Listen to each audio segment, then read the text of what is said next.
خطبہ جمعہ شروع ہونے کے بعد بعض لوگ جو دیر سے پہنچتے ہیں وہ مضمون میں میں چند منٹ میں ختم کر دوں گا، فکر نہ کریں.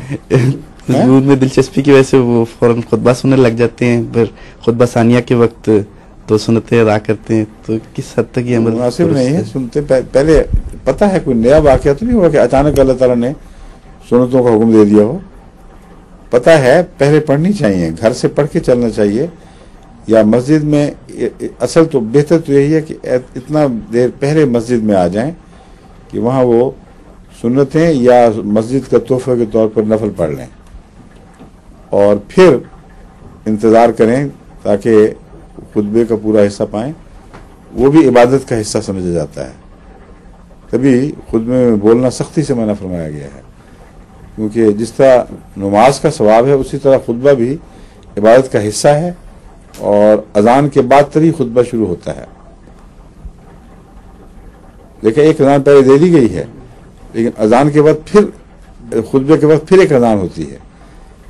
یہ جو دو اذانیں ہیں یہ بتا رہی ہیں کہ عبادت کے دو حصے ہیں یہاں، ایک نماز کی شکل میں جو دائمی ہمیشہ سے ہے، اور ایک خطبے کی صورت میں اس کی بھی اذان ہے.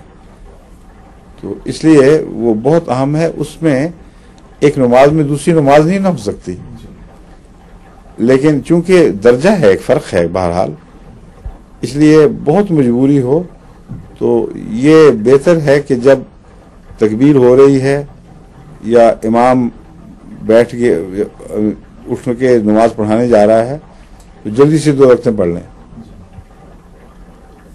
بعض دفعہ جلدی میں 2 رکعتیں ادا کرنا کوئی خلاف سنت نہیں ہے. صبح کی سنتیں حضرت صلی اللہ علیہ وسلم اکثر بہت جلد ادا کیا کرتے تھے.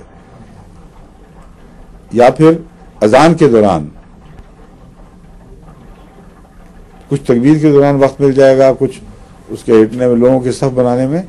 میرے نزدیک اتنا وقت تو مل ہی سکتا ہے کہ خطبہ ثانیہ کو پورا سننے کے باوجود جو بیچ کا فرق ہے تھوڑا سا، اس میں 2 رکعتیں پڑھ لیں اپنی. لیکن یہ تو ایک قسم کا نماز کا تیمم ہو جائے گا.